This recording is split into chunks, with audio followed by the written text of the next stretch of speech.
इस वीडियो के अंदर हम बात करेंगे उन 5 पॉपुलर ईटीएफ्स की जो स्टॉक मार्केट की इन्वेस्टिंग में बहुत ज्यादा यूज करे जाते हैं। ये सारे के सारे ETFs Nippon India asset management के अंडर आते हैं। स्टॉक मार्केट के इन्वेस्टर्स और ट्रेडर्स सब इनको अलग अलग स्ट्रैटेजीज में यूज करते हैं। कोई लॉन्ग टर्म शॉर्ट टर्म में करता है, इनफैक्ट ट्रेडर्स भी इसको यूज करते हैं। तो हम जब तक इन्हें जानेंगे नहीं तो हम इसे यूज भी कैसे करेंगे। तो इस वीडियो के अंदर पूरी डिटेल समझेंगे इसके रिगार्डिंग, वो भी बहुत ब्रीफली, ताकि हमें इन प्रोडक्ट्स के बारे में पता चले और फिर हम इसकी यूज या एप्लीकेबिलिटी को फ्यूचर में देख पाए। बाय द वे, अगर आप चैनल पर नए हैं तो चैनल को सब्सक्राइब जरूर करना है। Hi everyone, this is Shubham Gupta and you are welcome to another episode at Investor नीति।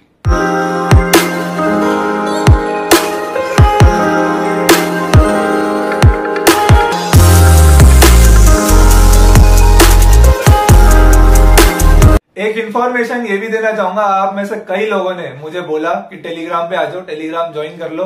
तो अब इन्वेस्टर नीति फाइनली टेलीग्राम पे आ गया है। लिंक डिस्क्रिप्शन में है या आप डायरेक्ट सर्च भी कर सकते हो इन्वेस्टर नीति, तो आपको मिल जाएगा। वहां पर सारा लेटेस्ट कंटेंट आने वाला है। जो भी वीडियोस आएंगी उनके लिंक्स भी सबसे पहले वहीं पर ही आएंगे। इनफैक्ट कुछ छोटी मोटी वीडियोस डायरेक्टली भी मैं पोस्ट करूंगा जिसमें ट्रेडिंग या इन्वेस्टिंग स्ट्रैटेजीज को मैं सिखाने की कोशिश करूंगा। तो वहां पे लेटेस्ट अपडेट्स के लिए ज्वाइन कीजिए, मैं वेट कर रहा हूं आपका। सबसे पहले बात करेंगे सबसे पॉपुलर और सबसे कॉमन निफ्टी 20 की। पहले भी मैं बता चुका एक बारी, पर बहुत ब्रीफली इसको भी कवर कर लेते हैं। निफ्टी 20 बेसिकली एक लार्ज कैप ईटीएफ है। अब कई लोगों को शायद ईटीएफ अभी ना पता हो, तो ऊपर आई बटन में लिंक है, ईटीएफ की वीडियो मैंने बना रखी है और वहां ये भी दिखा रखा है कि निफ्टी 20 को खरीदते कैसे हैं। तो आप उस वीडियो को पहले देख सकते हैं इसको देखने से पहले। तो निफ्टी 20 क्योंकि एक लार्ज कैप ईटीएफ है, अब ये किसी ना किसी इंडेक्स को फॉलो करेगा। तो जिस इंडेक्स को ये फॉलो करता है वो है अपना निफ्टी 50 वाला इंडेक्स, जो कि आप बहुत रेगुलरली न्यूज चैनल्स वगैरह हर जगह सुनते ही होंगे। तो निफ्टी 50 को ये फॉलो करता है और ऑलमोस्ट उसी के जैसे रिटर्न्स देने की कोशिश इसमें की जाती है, क्योंकि जो निफ्टी 50 के अंदर 50 स्टॉक्स होते हैं, सेम एलोकेशन निफ्टी 20 के अंदर भी होती है। तो रिटर्न्स में ज्यादा डिफरेंस आ नहीं सकता। जब एलोकेशन ही सेम है, स्टॉक सेम है, तो रिटर्न्स में डिफरेंस कैसे आएगा? तो डिफरेंस ज्यादा रिटर्न में आता नहीं है। लास्ट 3 इयर्स में 12.65% रिटर्न इसने दिए हैं। लास्ट 5 इयर्स में दिए 15.13% और लास्ट 10 इयर्स में दिए 11.5% के रिटर्न। सिंस इंसेप्शन यानी कि 2001 में जब ये शुरू हुआ था, तब से ये 16.14% के रिटर्न दे रहा है। तो हम ये इंसेप्शन वाला पॉइंट इसलिए भी कंसिडर करते हैं क्योंकि हम हमेशा ईटीएफ और इंडेक्स फंड वगैरह में जब इन्वेस्ट करते हैं तो लॉन्ग टर्म के प्रोस्पेक्ट से बात करते हैं। एक्सपेंस रेशो की अगर बात करें तो शायद जितने भी म्यूचुअल फंड्स हैं, जितने भी ईटीएफ्स हैं, उनमें सबसे चीपेस्ट एक्सपेंस रेशो इसकी रहती है 0.05% की। तो ज्यादा एक्सपेंसिव भी नहीं पड़ता, डायरेक्टली बाय भी करा जा सकता है, डीमैट में है, कभी भी लिक्विडेट कर सकते हैं, क्योंकि इसको आप एक शेयर की तरह खरीद सकते हो, बेच सकते हो, लिक्विडिटी बहुत अच्छे से रहती है, कोई प्रॉब्लम नहीं आती। तो एक परफेक्ट रिप्लेसमेंट हो सकता है अगर आप निफ्टी में इन्वेस्ट करना चाहते थे। नेक्स्ट जो प्रोडक्ट है नंबर 2 वो है जूनियर 20। अब ये जूनियर 20 किसको फॉलो करता है? जूनियर 20 फॉलो करता है निफ्टी नेक्स्ट 50 इंडेक्स को, यानी कि टॉप 100 कंपनीज होती है हमारी। फर्स्ट 50 तो निफ्टी 50 इंडेक्स हो गया, जो उसके बाद का इंडेक्स है वो है निफ्टी नेक्स्ट 50। और ये जूनियर 20 डायरेक्टली निफ्टी नेक्स्ट 50 को फॉलो करता है। इसके अंदर 65% कंपनीज लार्ज कैप होती हैं, 30% कंपनीज मिड कैप होती हैं और 5% स्मॉल कैप। ऑफ कोर्स ये कॉम्पोजिशन ऊपर नीचे होता रहता है एज पर चेंजेस जो भी इसमें किए जाते हैं। पर क्योंकि ये एक तरीके से मल्टी कैप है, तो हमारे को एक ही टूल के अंदर अलग अलग कैटेगरीज ऑफ स्टॉक्स में इन्वेस्ट करने को मिलता है। यही इसकी सबसे खास बात है। पर रिटर्न्स आर इंपॉर्टेंट, तो एक बार इसके रिटर्न्स देख लेते हैं। लास्ट 3 इयर्स में इसने 8.13% दिया, लास्ट 5 इयर्स में इसने 14.08% का रिटर्न दिया है और लास्ट 10 इयर्स में 13.19% का।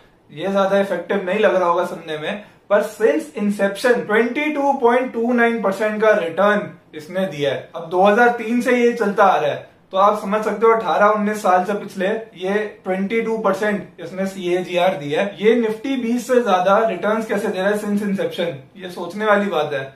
वो इसलिए क्योंकि इसके इंडेक्स के अंदर जो कंपनीज होती हैं जिसको ये फॉलो करता है, अभी मैंने बताया वो लार्ज कैप भी होती हैं, मिड कैप भी होती हैं, स्मॉल कैप भी होती हैं। पर निफ्टी में तो सारी की सारी लार्ज कैप होती हैं, तो उनकी ग्रोथ एक सर्टेन रेट से ज्यादा होना पॉसिबल नहीं हो पाता। पर क्योंकि इसके अंदर मिड कैप भी है, स्मॉल कैप भी है, तो हमें एक स्लाइट चांस मिलता है वो एक्स्ट्रा ग्रोथ क्लॉक करने की। लेकिन ऑफ कोर्स रिस्क भी थोड़ा एक्स्ट्रा ही रहता है। तो ड्रॉडाउन इसमें थोड़े ज्यादा हो सकते हैं, पर रिटर्न्स इसमें निफ्टी के कंपैरिजन में यानी निफ्टी 20 के कंपैरिजन में थोड़े से हायर बनते हैं, लेकिन हायर टाइम फ्रेम पर ही। छोटे टाइम फ्रेम में वॉलेटिलिटी ज्यादा रहेगी, रिस्क ज्यादा रहेगा, लंबे टाइम फ्रेम पे आप ज्यादा रिटर्न्स एक्सपेक्ट कर सकते हो। 0.15% की इसकी एक्सपेंस रेशो है, तो उसमें ज्यादा सोचने की बात नहीं है, वो भी काफी हद तक विद इन लिमिट्स है। अगला जो ईटीएफ है जिसके बारे में हम बात करेंगे, नंबर 3, वो है बैंक बीज। अब ये जो बैंक बीज है ये सिर्फ और सिर्फ बैंकिंग स्टॉक से बना हुआ है, और ये फॉलो किसको करता है? निफ्टी बैंक को।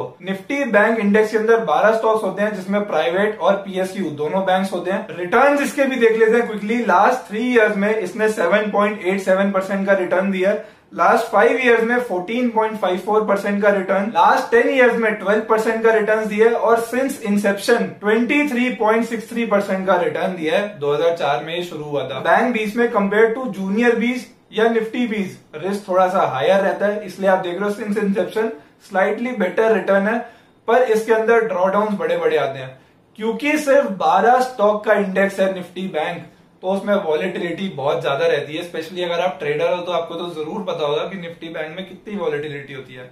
तो वही वॉलेटिलिटी हमें बैंक 20 में भी रिफ्लेक्ट होती है, इसलिए ये वॉलेटाइल ज्यादा रहता है। अगर इसमें कोई इन्वेस्ट करता है तो भी उसको लंबे टाइम फ्रेम के लिए ही कंसिडर करना चाहिए। एक्सपेंस रेशो इसका है 0.18%, तो वहां ज्यादा कंसिडर करने की बात नहीं है, ये डिसेंट है। अगला जो ईटीएफ है नंबर 4, वो है गोल्ड बीज।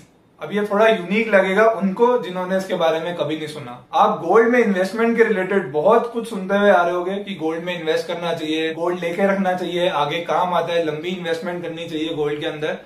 तो ये गोल्ड बीज ईटीएफ आपको एक ऑप्शन देता है कि आप फिजिकली गोल्ड ना खरीद के पेपर फॉर्म में गोल्ड को खरीदो। तो गोल्ड बीज जो है वो फिजिकल गोल्ड के रेट को ही ट्रैक करता है, पर इसमें डिफरेंस ये है कि इसको बहुत स्मॉलर यूनिट में डिफरेंशिएट करा हुआ है।